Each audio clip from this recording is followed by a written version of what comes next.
आप शिष्य हो जाओ, आप जिज्ञासु पिपासु मुमुक्षु हो जाओ, आप सत्य के अन्वेषी हो जाओ, आप जीवन में परमात्मा को लक्ष्य बना लो और आप देखेंगे कि दिशाएं, परिस्थितियां, पशु पक्षी चिड़िया,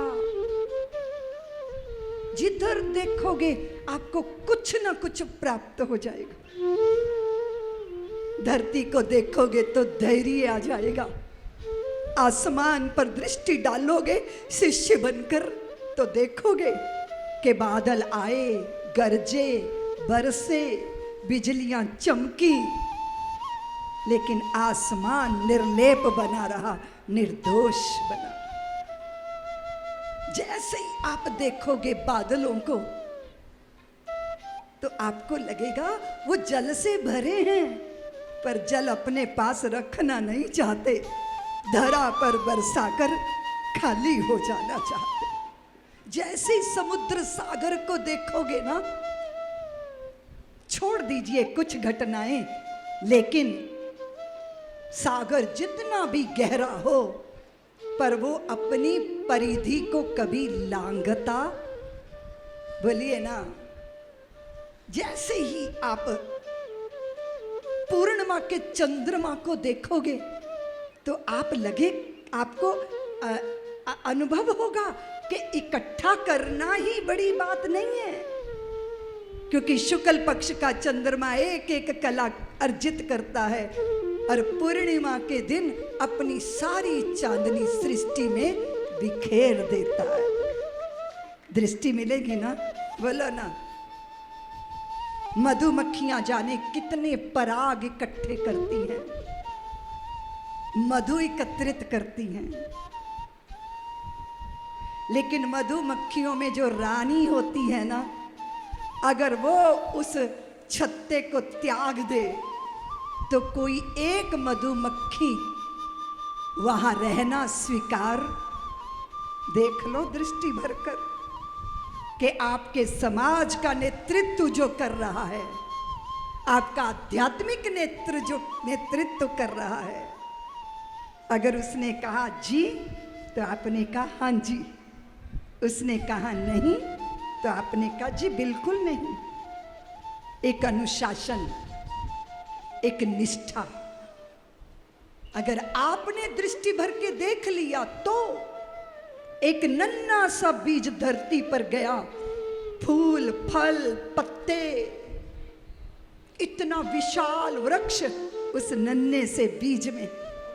सुन रही हो देवियों, फूल भी फल भी पैदा हुए, अंजीर, इस तरह एक नन्हे से बीज में इतना सामान लेकर कौन बैठा है, तो एकदम नजर आएगा कि मैं भी एक बीज हूं, मनुष्य का बीज, पर मेरे भीतर भी परमात्मा होने की संभावना छिपी हुई है और मुझे उसे प्रकट करना। और जैसे ही आप किसी स्त्री को मां बनते देखोगे, वो मां बनी है, प्रसव पीड़ा को झेला है, लेकिन जैसे ही वो पीड़ा के बाद संतान उसकी गोद में आती है, तैसे ही वो अपनी प्रसव दारुण से दारुण, बुरी से बुरी पीड़ा को भूल के उसके चेहरे पर मुस्कान आ जाती है। और आप अनुभव करते हो कि जब भी कोई नया सृजन करना हो तो पीड़ाओं से तो गुजरना पड़ेगा ही, इसीलिए पीड़ाओं से जो डरता है वो नव सृजन, बोलो ना। और जैसे ही आप किसी पिता की तरफ देखोगे जो अपनी संतान के लिए अपनी इच्छाओं, अपनी कामनाओं, अपनी महत्वाकांक्षाओं को शांत कर लेता है, पर रात दिन परिश्रम, रात दिन मेहनत करता है, और कदाचित शायद ही कभी वो अपनी दुख, अपनी पीड़ा अपनी संतान को बताता है। हाँ बोलो ना। कभी शिकायत की उसने, कभी धन्यवाद मांगा उसने। एक एक जने को देखो जरा, पेड़ों को देखो, पौधों को देखो, जल को देखो, और छोड़िए इस बात को, नदी में आई बाढ़ भी बहुत सुंदर संदेश देती है। चाहे कितनी भी कचरे से भरी हो नदी, लेकिन जब जल का प्रवाह आता है तो सारा कचरा किनारों पे लग जाता है। हमें दृष्टि मिल जाती है कि भले ही हमारे चित्त में जितना मर्जी विकारों का कचरा हो, जब सत्संग का, राम कथा का प्रवाह चिंतन बनकर भीतर चलेगा तो ये सारा विकारों का कचरा किनारे हो जाएगा। एक निर्मल धार में हम आनंद में डुबकी लगा लें। मुझे समझ नहीं आता कि मैं किस किस को गुरु नहीं बना सकती।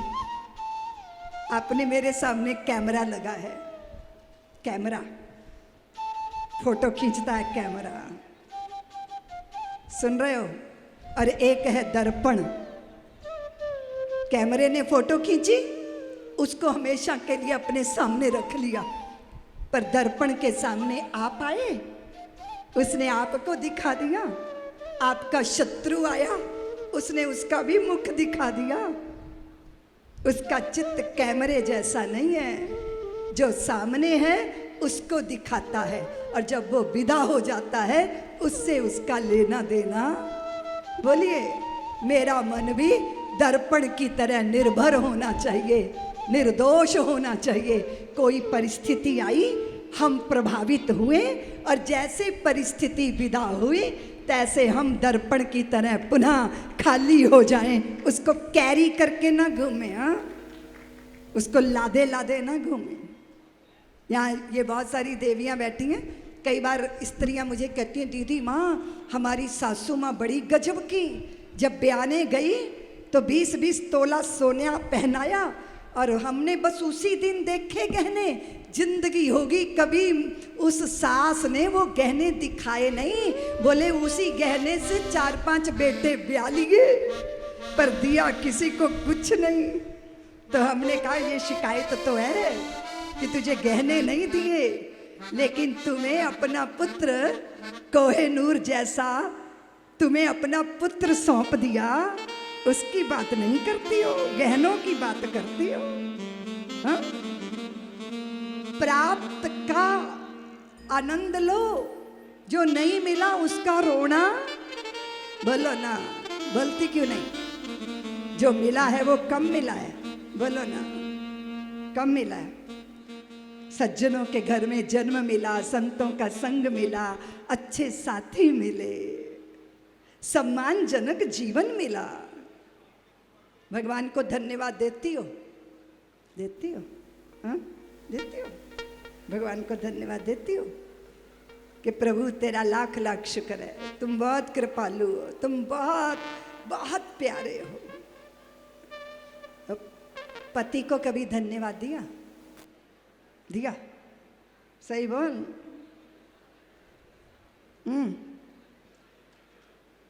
तो पतिदेव को भी धन्यवाद देना कि मेरे जैसी को 35 साल से झेल रहे हो। बहुत बहुत धन्यवाद, थैंक यू।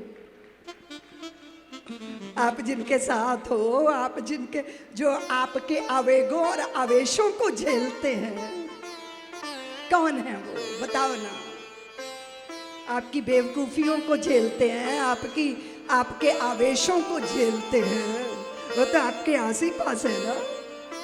आपका रोम रोम जानते हैं कि कहाँ खड़े हो आप। कभी आपने सोचा कि जब भी आपने आदेश दे दिया तो उसने कभी कुछ विरोध ही नहीं किया, चुपचाप आपके पीछे चलती रही, चलती रही, चलती रही। जिसका पल्लू पकड़कर आप भव सागर पार कर रहे हो। भव सागर क्या है? हमारी अंतर में उठे हुए आवेशों की, कल्पनाओं की अद्भुत अद्भुत उदधि, अद्भुत सागर। ये कौन आपको पार ले जाता है? सब्सक्राइब करें साध्वी ऋतंभरा जी के YouTube चैनल को, और हमारे वीडियोस को सबसे पहले देखने के लिए बेल आइकन को दबाना न भूलें।